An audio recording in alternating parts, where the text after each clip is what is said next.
tetapi tidak beretika. Pejabat kita pandai atau enggak? Pandai, tapi suka korupsi atau enggak? Suka. Berarti hanya pandai tapi tidak punya akhlak. Makanya ilmu dan akhlak itu selalu berkaitan. Al-adabu qoblal ilmi. Adab, akhlak dulu baru berilmu. Kalau punya ilmu nggak punya akhlak, percuma. Oke ya? Itu yang kedua, yaitu akhlak. Yang ketiga ibadah. Ibadah itu dibagi menjadi dua. Ada ibadah mahdho, ada ibadah ghairu mahdho. Ada ibadah khusus, ada ibadah umum. Kalau sholat ibadah mahdho atau ghairu mahdho, adik-adik? Yuk jawab. Mahdho. Puasa mahdho. Kalau kita belajar ibadah apa? Ghairu mahdho. Apa bedanya ibadah mahdho dengan ghairu mahdho? Kalau ibadah mahdho itu kaifiahnya sudah ditentukan oleh Nabi. Kalau kita sholat harus mengikuti contohnya Nabi atau enggak? Harus. Misalnya adik-adik sholat menghadap ke timur. Sholat menghadap timur itu sah atau enggak? Tidak sah. Nabi itu kalau sholat apa? Istaqbalal qiblata tsumma kabbara, menghadap kiblat kemudian apa? Takbir. Kalau misalnya saya bosen sholat menghadap ke barat, saya ingin sholat menghadap apa? Ke timur. Sah atau enggak? Tidak sah. Karena sholat itu ibadah mahdho dan Nabi mengatakan shollu kama ra'aitumuni sholli. Sholatlah kamu sebagaimana engkau melihat aku sholat. Sehingga ibadah mahdho itu kaifiahnya sudah ditentukan oleh Nabi. Ya contohnya apa tadi? Sholat, zakat, puasa, haji. Kemudian ada ibadah ghairu mahdho, yaitu kata tarjih kullu amalin adzina bihi syari'u, setiap amalan yang diizinkan oleh syarak atau Allah dan Rasulnya. Apa saja? Ya semua aktivitas keduniaan kita yang kita niati apa? Ibadah. Yang manusia memiliki otoritas untuk berkreasi dan berinovasi. Nabi bersabda, antum a'lamu bi umuri dunyakum. Kamu yang lebih tahu, yang lebih profesional bagaimana tata cara mengurusi urusan apa? Keduniaan. Maka dalam urusan keduniaan kita boleh berkreasi dan berinovasi. Belajar pakai AI, boleh atau enggak? Belajar tanya Syekh Google. Kalau Syekh Iwa sama Syekh Tengen, Syekh Iwa sama Syekh Tengen itu nyontek dengan temannya itu. Maka belajar pakai AI boleh gitu. Tapi Nabi dulu pernah belajar pakai AI atau enggak? Kalau Nabi itu langsung dapat wahyu gitu, enggak butuh apa? AI. Tapi kita belajar pakai AI itu boleh. Kenapa? Karena itu perkembangan apa? Zaman. Maka dalam konteks perkembangan zaman, semakin banyak penemuan, semakin banyak ada inovasi dan kreasi, semakin apa? Bagus. Tapi kalau konteks ibadah, melakukan kreasi dan inovasi boleh atau enggak, adik-adik? Boleh. Sholat menghadap ke timur boleh. Oh, sholat subuh 1 rakaat saja boleh. Sholat zuhur 2 rakaat saja boleh? Tidak boleh. Karena dalam konteks ibadah harus sami'na wa atokna. Dan Nabi bersabda, man ahdatsa fi amrina hadza ma laysa minhu fa huwa raddun. Siapa yang melakukan amalan tidak sesuai contohnya Nabi, maka apa? Tertolak. Oke, itu yang ketiga. Yang keempat ada yang disebut dengan muamalat dunyawiyah. Muamalat apa? Dunyawiyah, yang masuk dalam bingkai hadis tadi, antum a'lamu bi umuri dunyakum. Manusia diberikan otoritas untuk berkreasi dan berinovasi.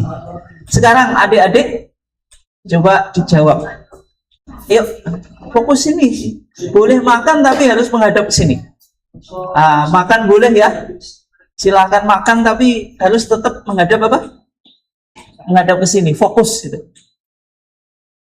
Maulid Nabi itu kira-kira masuk wilayah atau bidang apa dari 4 bidang ajaran agama Islam tadi?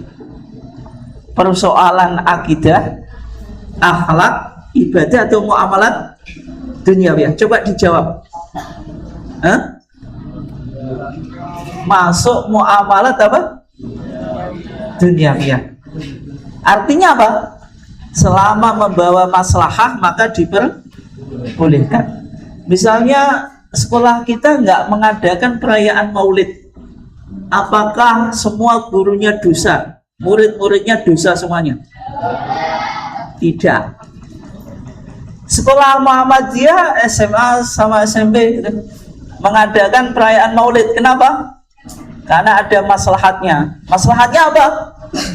Mengenang sosok Nabi Muhammad supaya kita jadikan apa? Role model, idola dalam kehidupan kita, meneladani bagaimana sejarah dakwahnya Nabi gitu.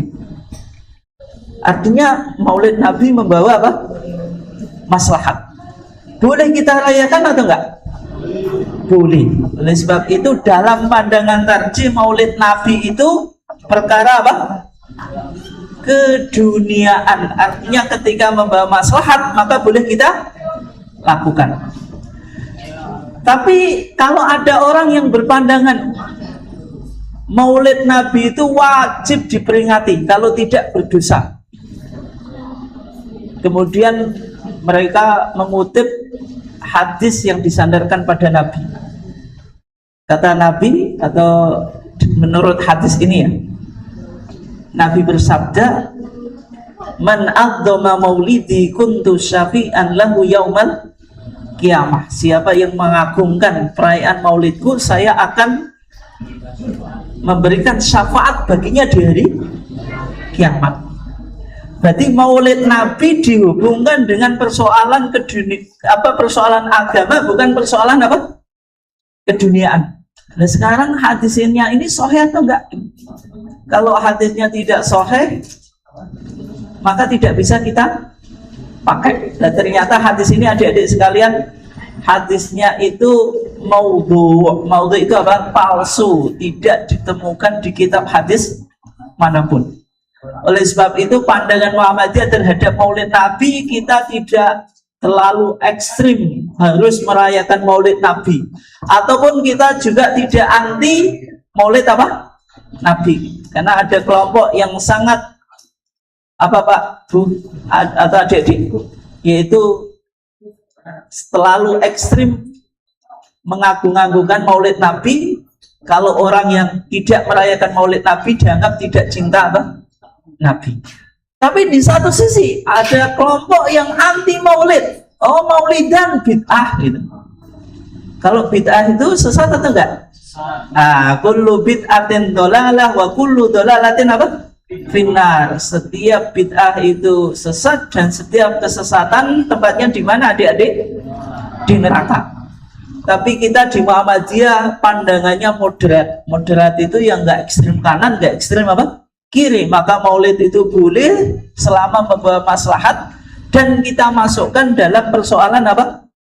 Keduniaan. Kita masukkan ke dalam apa? Persoalan apa? Keduniaan. Sehingga merayakan maulid seperti yang kita rayakan di sini, maka hukumnya apa? Boleh. Maka hukumnya apa? Boleh. Adik-adik sekalian yang dimuliakan Allah, kita sekarang bicara tentang keistimewaan Nabi Muhammad. Keistimewaan apa Nabi Muhammad? Nabi Muhammad itu dikhususkan oleh Allah memiliki keistimewaan dibanding nabi-nabi yang lain. Di antara keistimewaannya Nabi Muhammad itu apa adik-adik? Ada yang bisa menyebutkan sebelum saya sebutkan? Ya, apa? Ya, angkat tangan. Apa? Sebutkan.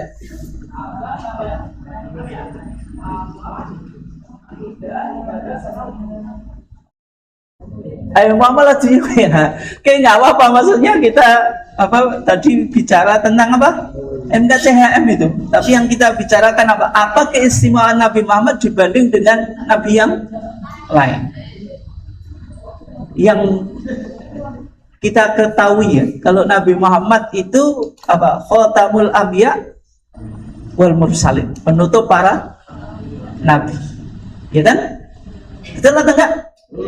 Betul. Maka kata Al-Imam Ibnu Ruslan ya, wa khassa min bainihimu Muhammadan wa laisa ba'dahu nabiyyun abada. Wa khassa min bainihimu Muhammadan. Allah itu mengkhususkan Nabi Muhammad di antara nabi-nabi yang lain. Nabi Muhammad memiliki banyak keistimewaan dibanding nabi-nabi yang lain. Walaisa ba'dahu nabiyyun abada. Tidak ada setelah Nabi Muhammad itu seorang nabi yang datang berikutnya. Oleh sebab itu Nabi Muhammad disebut Khatamul Anbiya wal Mursalin. Kalau ada orang yang mengklaim mendapatkan wahyu setelah Nabi Muhammad, ngaku dapat wahyu diutus oleh Allah sebagai nabi yang datang setelah Nabi Muhammad, boleh kita percaya atau tidak, adik-adik? Tidak. Kalau ada orang yang mengklaim menjadi nabi setelah Nabi Muhammad, itu masuk wilayah apa? Akidah. Akidah kita bahwasanya Nabi Muhammad itu khatamun nabiyyin wal mursalin, penutup para nabi dan para Rasul. Sehingga tidak ada seorang pun yang boleh mengaku menjadi nabi setelah Nabi Muhammad. Misalnya kita mendengar ada seorang tokoh yang namanya Mirza Ghulam Ahmad. Ada namanya sini Mirza? Ada, tapi nggak ada Ghulamnya, nggak ada Ahmadnya ya. Mirza Ghulam Ahmad itu seorang tokoh Ahmadiyah. Seorang tokoh apa? Ahmadi, mengaku mendapatkan wahyu setelah Nabi Muhammad. Boleh kita percaya atau tidak? Tidak boleh. Di Indonesia itu sering muncul seseorang yang mengaku menjadi nabi. Ada Lia Eden, ada Musodik, ada siapa lagi? Bolehkah kita percaya kepada mereka? Jawabannya tidak boleh. Kenapa? Karena setelah Nabi Muhammad tidak ada seorang apa? Nabi. Oleh sebab itu kekhususan Nabi Muhammad yang diberikan oleh Allah yaitu Khatamul Anbiya wal Mursalin wa khassa min bainihim Muhammadan wa laisa ba'dahu nabiyyun abadan wa faddalahu ala jami'i man siwahu fa huwal habibu wasyafi'u lil ilah. Yang kedua, Nabi Muhammad itu diutamakan oleh Allah daripada nabi-nabi yang lain. Sehingga sebaik-baik nabi dan sebaik-baik manusia itu siapa? Nabi Muhammad. Wa faddalahu ala jami'i man siwahu wa wal habib.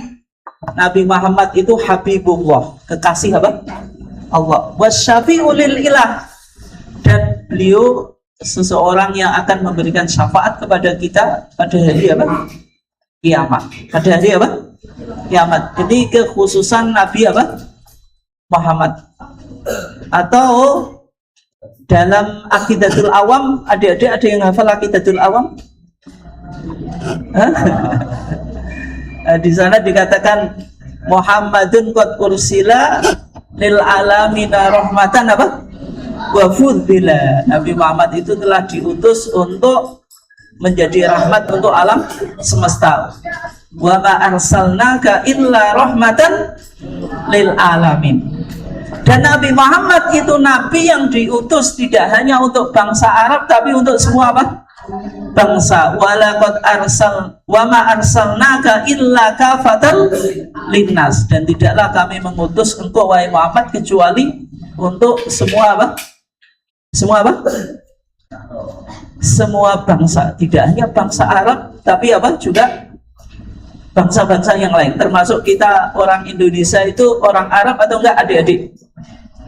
Enggak, bukan orang Arab. Kalau orang Arab itu identik dengan bicaranya bahasa Arab. Kalau adik-adik bicaranya bahasa apa ini? bahasa Indonesia dan bahkan bahasa Jawa gitu. Bahasa Arab bisa atau enggak? Nah, makanya harus belajar bagaimana bisa belajar apa? Bisa memahami bahasa Arab. Berjenggot atau enggak yang mas-masnya ini? Tidak, enggak ada jenggotnya gitu. Oke ya. Nah, berarti dari sini bisa kita pahami Nabi Muhammad itu risalahnya universal, tidak hanya untuk bangsa Arab tapi untuk semua apa? Semua umat. Terus berikutnya yang penting untuk kita pahami, ini dicatat, nanti saya tanya sebelum saya selesai, sebelum saya apa? Menyelesaikan kajian kita, yaitu kita mengkaji ulang tentang sifat wajib bagi Rasulullah Shallallahu Alaihi Wasallam. Ada 4 sifat wajib bagi Rasulullah Shallallahu Alaihi Wasallam. Arsala ambiya dawi fatona bisidki wa tablighi wal amanah. Itu di Aqidatul Awam. Arsala ambiya, Allah mengutus para nabi. Dawi fatona, memiliki kecerdasan secara intelektual. Berarti sifat pertama nabi itu fatona, yaitu cerdas secara intelektual. Itu dicatat fatona. Nanti kita bahas satu persatu. Coba sudah dicatat sifat pertama yang wajib bagi nabi apa? Kok sidik? Fatona. Arsala ambiya dawi fatona. Itu yang pertama. Yang kedua bisidki, yaitu sidik. Sidik itu jujur. Sidik itu apa? Jujur. Arsala ambiya bisid dawi fatona bisidki wa tablik. Yang ketiga apa? Tablik. Tablik itu menyampaikan risalah. Sudah dicatat? Ada. Kemudian yang terakhir wal amanah, yaitu mempunyai sifat apa? Amanah. Oleh sebab itu bisa kita simpulkan sifat wajib bagi nabi itu 4. Sebagaimana yang dikatakan dalam kitab Aqidatul Awam, arsala ambiya dawi fatona bisidqi wa tablighi wal amanah. Yaitu yang pertama apa? Cerdas secara intelektual. Yang kedua punya kesidikan, kejujuran. Yang ketiga apa? Tabligh, menyampaikan risalah. Yang keempat apa? Amanah. Di dalam Kitabul Iman yang ada di HPT kita, Putusan Solo tahun 1929, ketika bicara tentang al-iman birusul, disebutkan 4 sifat ini, yaitu mulai fatonah, sidik, terus apa? Tabligh, terus amanah. Kita kaji satu persatu. Yang pertama, sifat nabi itu fatonah. Fatonah itu memiliki kecerdasan secara intelektual, sehingga nabi itu tidak mungkin memiliki sifat al-baladah. Baladah itu bodoh. Nabi itu cerdas, pandai, smart, clever, tidak stupid. Stupid itu apa? Bodoh. Apalagi crazy. Crazy itu apa? Gila. Itu nggak mungkin ya. Jadi nabi itu orangnya smart, very clever, not stupid, not crazy. Tidak apa? Tidak bodoh, tidak apa? Gila. Apa maksudnya? Kalau nabi itu seorang yang bodoh misalnya, ketika berdebat dengan orang kafir itu bisa menjawab atau enggak? Bisa berargumentasi atau enggak? Enggak bisa. Ketika nabi kalah debat, tidak bisa berargumentasi, maka apa yang disampaikan nabi bisa diterima atau tidak? Tidak. Dari sini bisa kita ambil kesimpulan, kita sebagai umatnya nabi nih, wajib pandai atau tidak? Wajib pandai. Wajib apa? Pandai. Boleh bodoh atau tidak? Tidak. Maka kita wajib apa? Pandai. Yuk kita sama-sama apa? Sepakat kalau kita wajib apa? Pandai. Coba sama-sama saya ditirukan. Saya wajib pandai. Saya wajib pandai. Dan haram jadi bodoh. Coba saya wajib pandai. Saya wajib pandai. Dan haram jadi bodoh. Saya wajib pandai. Saya wajib pandai. Dan haram jadi apa? Bodoh. Itu meniru sifat Nabi, yaitu apa? Fatonah, memiliki kecerdasan secara intelektual. Wajadilhum billatihi ahsan. Ketika Nabi Muhammad menyampaikan agama Islam kepada orang kafir, mereka mendebat, Nabi Muhammad suruh apa? Membalas perdebatan mereka dengan beretorika, dengan berargumentasi secara baik, menunjukkan Nabi Muhammad memiliki sifat apa? Kecerdasan. Di dalam HPT, Himpunan Putusan Tarjih, ketika tarjih menafsirkan apa yang dimaksud dengan fatonah. Apa yang dimaksud dengan apa? Fatonah, kecerdasan. Nabi dan Rasul itu wajib futona. Apa maksudnya? Yafhamun wa yufhimun. Coba diikuti nih. Yafhamun wa yufhimun. Yafhamuna wa yufhimuna. Nah, apa itu maksudnya? Orang yang cerdas itu, nah ini dengerin ya. Yafhamun, bisa memahami. Kalau ada guru menerangkan pelajaran, bisa memahami. Bisa apa? Memahami. Kalau ada kajian tadi, bisa memahami. Supaya bisa memahami bagaimana? Yang pertama syaratnya diam. Syaratnya apa? Diam. Ya nggak mau diam pasti nggak paham. Apalagi ngomong dengan temannya. Karena syarat yang pertama supaya bisa paham itu apa? As-sukut. Sukut itu apa? Silent, yaitu diam. Nggak boleh apa? Bicara. Yang kedua, apa supaya kita bisa paham? Mendengarkan, istisma, yaitu apa? To listen, to hear, yaitu mendengarkan. Dia mendengarkan, insya Allah nanti apa? Paham.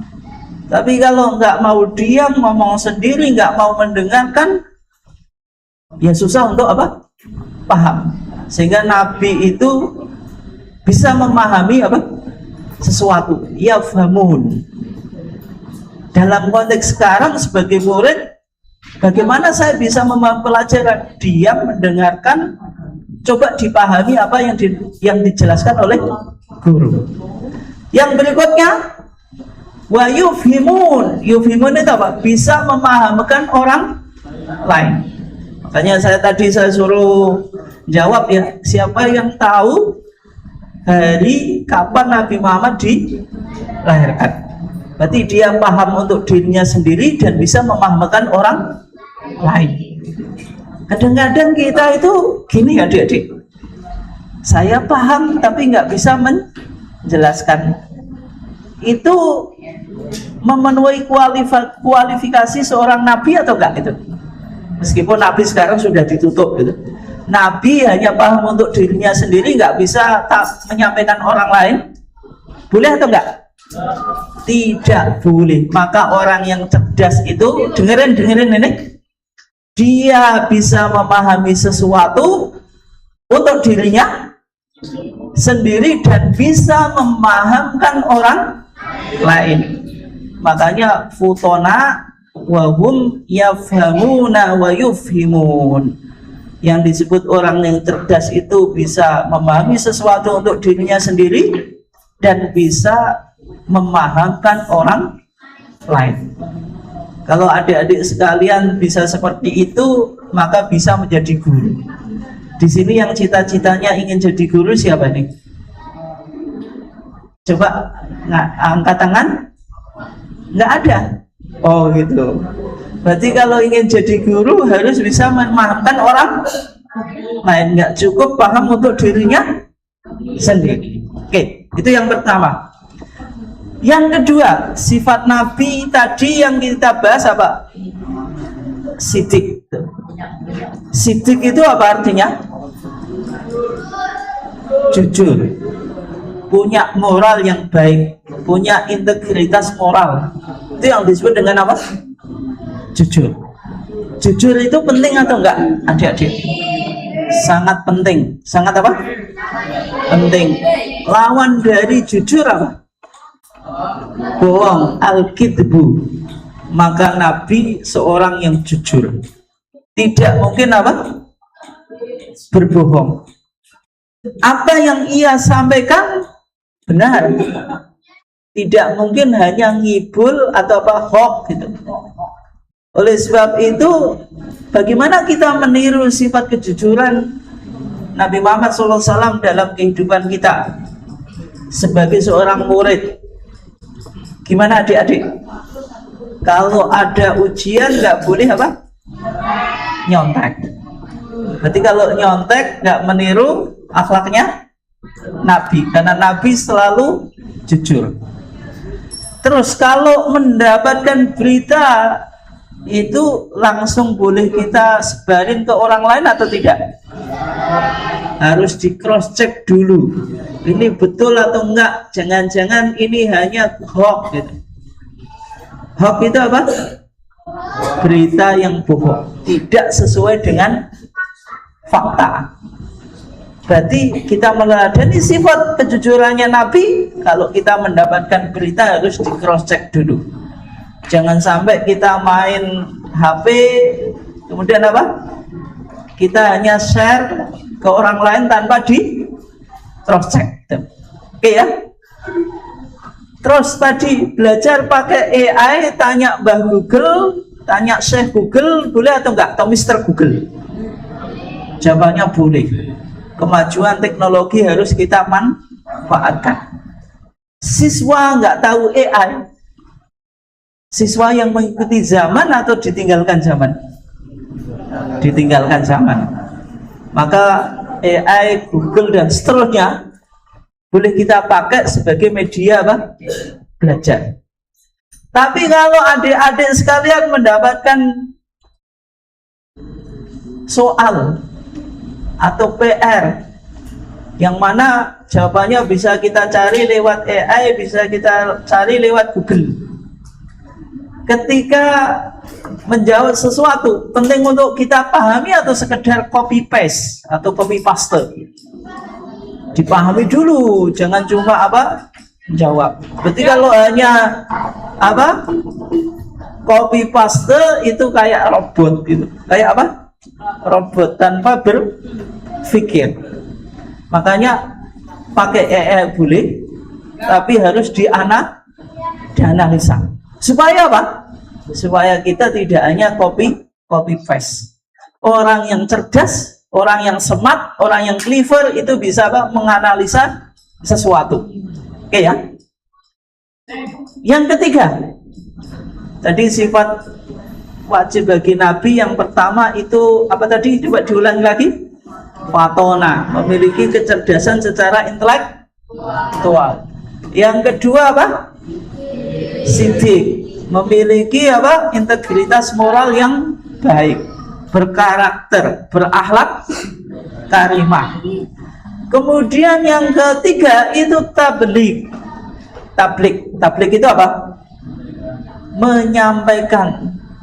Sehingga seorang nabi tidak boleh apa? Tidak boleh kitman. Kitman itu menutupi wahyu. Dapat wahyu, oh ini wahyunya saya buat sendiri, nggak perlu saya sampaikan kepada orang lain. Maka sifat nabi itu wahum yuballighuna arisalah. Mereka pasti menyampaikan apa? Risalah. Dapat wahyu tidak mungkin untuk dirinya sendiri. Tidak mungkin untuk dirinya apa? Sendiri. Itu sifat nabi, yaitu menyampaikan apa? Risalah yang diberikan oleh Allah kepada umatnya. Dan tabligh dalam konteks kita belajar. Maka kalau adik-adik punya ilmu itu harus disampaikan kepada orang lain. Ada temannya nggak bisa memahami pelajaran, dia ingin paham, tanya ke adik-adik, boleh atau enggak kita menjelaskan pelajaran ke teman kita supaya bisa paham? Boleh. Itu menyontoh sifatnya Nabi. Kalau Nabi itu muballighu risalah, atau melakukan tabligh dalam risalah, disampaikan kepada orang lain. Dan ilmu itu semakin kita sampaikan ke orang lain, itu semakin bertambah atau berkurang? Bertambah. Meskipun kita sampaikan kepada orang lain, secara umum kalau kita memiliki sesuatu diambil orang lain itu kan berkurang. Tapi kalau ilmu semakin kita sampaikan semakin bertambah. Ada dua hal yang semakin kita berikan kepada orang lain semakin bertambah. Yang pertama itu sedekah. Semakin kita banyak bersedekah semakin bertambah. Yang kedua ilmu. Semakin kita sampaikan ilmu kita kepada orang lain semakin bertambah. Sehingga sifat Nabi yang ketiga itu tabligh. Nabi tidak pernah menyembunyikan risalahnya. Yang terakhir, arsala anbiya dawi fatona bisidqi wa tablighi wal amanah, yaitu amanah. Amanah itu maksudnya apa? Nabi terproteksi dari melakukan dosa. Sehingga orang yang maksum, yang terhindar dari dosa itu siapa? Nabi Muhammad Shallallahu Alaihi Wasallam. Apa yang bisa kita ambil dari sifat amanahnya Nabi? Bahwasanya kita adik-adik sekalian yang dimuliakan Allah, kalau kita merujuk pada surah Wal Asr, surah apa? Wal Asr. Hafalkan Wal Asr? Wal Asr innal insana lafi khusr, dan seterusnya. Itu ada 4 pilar yang bicara tentang keselamatan. Yang pertama, kalau orang ingin selamat itu yang pertama yaitu memiliki keimanan. Yang kedua, amal soleh. Yang ketiga, dakwah. Yang keempat sabar. Jadi kalau adik-adik ingin selamat di dunia dan di akhirat itu ada 4 pilarnya. Yang pertama iman, amal soleh, dakwah, terus sabar. Iman, apa yang kita yakini dalam hati itu harus kita amalkan. Makanya ilmu harus kita amalkan. Al ilmu bila amalin kasyajaratin bila tamar. Ilmu tanpa diamalkan kayak buah yang tidak, atau pohon yang tidak berbuah, atau sebagaimana buah yang tidak jatuh dari pohon. Nah, itu ya, ilmu harus diamalkan. Kalau tidak diamalkan, kalau pohon tanpa buah itu bermanfaat atau enggak, adik-adik? Nggak ada manfaatnya. Punya pohon kok nggak ada buahnya, punya ilmu kok nggak diamalkan, ada manfaatnya? Tidak ada. Oleh sebab itu iman harus diamalkan, atau ilmu harus diamalkan menjadi amal soleh. Ketika kita menjadi orang yang soleh untuk diri kita cukup atau tidak? Jawabannya tidak. Maka kita harus mentransfer kesolehan kita kepada orang lain. Itu yang disebut dengan dakwah. Yang disebut dengan apa? Dakwah. Ketika kita mentransfer kesolehan kita kepada orang lain, sebagaimana adik-adik yang memiliki ilmu, maka ilmu itu harus ditransfer kepada orang lain. Kalau saya cerdas, orang lain juga harus cerdas. Kalau saya soleh nggak cukup untuk diri saya sendiri, tapi yang lain juga harus soleh. Teman-teman saya bodoh, mereka harus pandai sebagaimana saya. Teman-teman saya nggak dengerin waktu ngaji, saya harus diam. Kalau bisa yang lainnya juga ikut dengerin atau diam, gitu ya. Maka itu yang disebut dakwah. Ketika kita dakwah, maka apa? Butuh kesabaran. Kalau kita tidak bisa sabar, maka dakwah kita tidak akan apa? Berhasil. Maka wal asr ini ada hubungannya dengan amanah tadi, yang ada kaitannya dengan pilar keselamatan, yaitu iman, amal soleh, dakwah, dan sabar. Dan dakwahnya Nabi, sebelum saya tutup ini, karena sudah 1 jam lebih ya, yaitu pentingnya sabar. Nabi Muhammad SAW dalam perjalanan dakwahnya itu butuh waktu 23 tahun. 23 apa? Tahun. Dakwahnya Nabi dibagi menjadi 2 periodisasi. Yang pertama fatrah Makkiyah, yang kedua fatrah Madaniyah. Periodisasi Mekah, kemudian periodisasi apa? Madinah. Semuanya membutuhkan 23 tahun. Artinya Nabi saja dalam berdakwah itu membutuhkan waktu yang cukup panjang. Nabi Muhammad diangkat menjadi seorang nabi, itu usianya berapa tadi? Yuk jawab. 40 tahun. Nabi Muhammad meninggal usianya berapa? Meninggal 46. 63. 60 apa? 3. Dari 40 tahun sampai 63 berarti berapa? 23 tahun. Itu dibagi menjadi 2 periodisasi. Periodisasi Mekah 13 tahun, periodisasi Madinah 10 tahun. Ketika Nabi Muhammad di Mekah, maka fokus dakwahnya pada tauhid, memurnikan Allah, menghindari apa? Kesyirikan.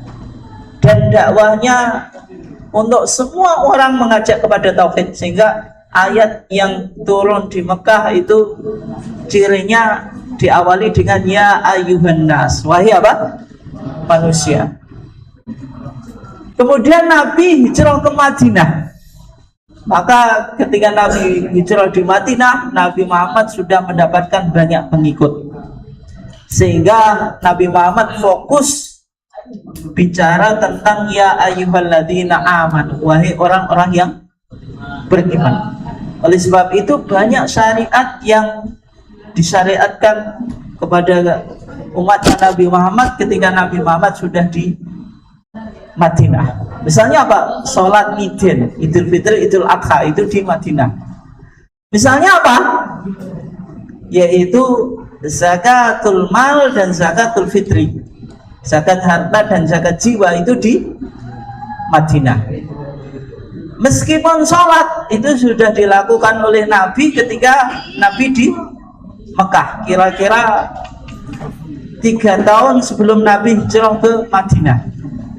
Dan Nabi juga mendapatkan perintah sholat secara khusus dalam peristiwa Isra dan Mi'raj, yang dulu sholat itu diwajibkan 50 kali kemudian menjadi 5 kali, tapi pahalanya tetap hiya khamsun wa hiya khamsun, sholatnya 5 kali tapi pahalanya 50 kali. Dan ketika Nabi Muhammad mendapatkan perintah sholat itu awalnya itu 2 rakaat. Ketika Nabi Muhammad pindah ke Madinah menjadi 4 rakaat. Apa yang kita bisa ambil pelajaran adik-adik dari sini? Maka dakwah butuh kesabaran. Coba didengarkan, dakwah butuh apa? Kesabaran. Sebagaimana mencari ilmu butuh kesabaran atau enggak? Butuh kesabaran. Sabar untuk diam, enggak ngomong. Sabar untuk apa? Mendengarkan. Sabar untuk mendengarkan apa yang disampaikan oleh guru. Itu enak atau enggak? Enak mana dengerin musik sama mendengarin penjelasan guru? Musik. Enak mana nonton dangdut sama ikut pengajian? Itu butuh kesabaran atau enggak? Butuh kesabaran gitu. Dan sehingga orang yang sukses itu pasti sabar. Sabar dalam mencari ilmu. Mencari ilmu itu butuh apa? Perjuangan. enak-enak tidur waktu malam, kita harus ngerjain PR, kita harus apa? Belajar. Enak-enak yang lain pada nonton itu, dengerin musik, dengerin apa, dangdut dan seterusnya, kita tetap semangat belajar. Maka semuanya butuh apa? Kesabaran. Dan ilmu itu butuh apa? Proses. Butuh apa? Proses. Makanya Imam Syafi'i bilang, wahai saudaraku, engkau tidak akan mendapatkan ilmu kecuali dengan 5-6 perkara. Ini saya sampaikan, setelah itu saya tutup ya. Ya akhi lan tanalal ilmi illa bisitatin. Wahai saudaraku, engkau tidak akan mendapatkan ilmu kecuali dengan 6 perkara. Sa'umbika an majmu'iha bibayani. Saya akan kasih tahu apa saja itu. Yang pertama ada kain, butuh kecerdasan. Yang kedua apa? Hirsin, butuh apa? Keseriusan. Yang ketiga apa? Zakain wa hirsin wa bulghatin, butuh apa? Butuh modal. Belajar butuh modal atau enggak? Butuh. Terus yang berikutnya apa? Wa irsyadul ustadin, butuh guide seorang apa? Ustad. Sehingga belajar butuh apa? Guide seorang apa? Ustad. Kemudian waktu zaman, butuh waktu yang cukup apa? Panjang. Oleh sebab itu Imam Syafi'i ngasih apa penjelasan kepada kita bahwasanya kalau kita ingin mendapatkan ilmu harus terpenuhi 6 syarat tadi. Ya, butuh apa? Kecerdasan. Kecerdasan harus dengan semangat apa? Belajar. Yang kedua apa? Rakus itu. Rakus terhadap ilmu itu. Maka penting untuk kita apa? Menjadi orang yang rakus terhadap apa? Ilmu, punya semangat belajar yang tinggi gitu. Oke ya, itu yang dikatakan Imam Syafi'i. Kemudian juga kadang-kadang butuh modal, butuh apa? Butuh guide dari seorang guru. Kalau kita belajar tanpa guru itu prosesnya agak panjang. Tapi kalau kita belajar lewat guru, maka cepat. Kenapa? Karena guru itu sudah berpengalaman dalam apa? Keilmuan. Oke ya, yang terakhir butuh kesabaran, yaitu apa? Tulu zaman, butuh waktu yang cukup apa? Panjang. Mungkin itu saja kajian kita dalam kaitannya dengan Maulid Nabi, memperingati Maulid Nabi Muhammad SAW, dan juga dikemas dalam kajian apa?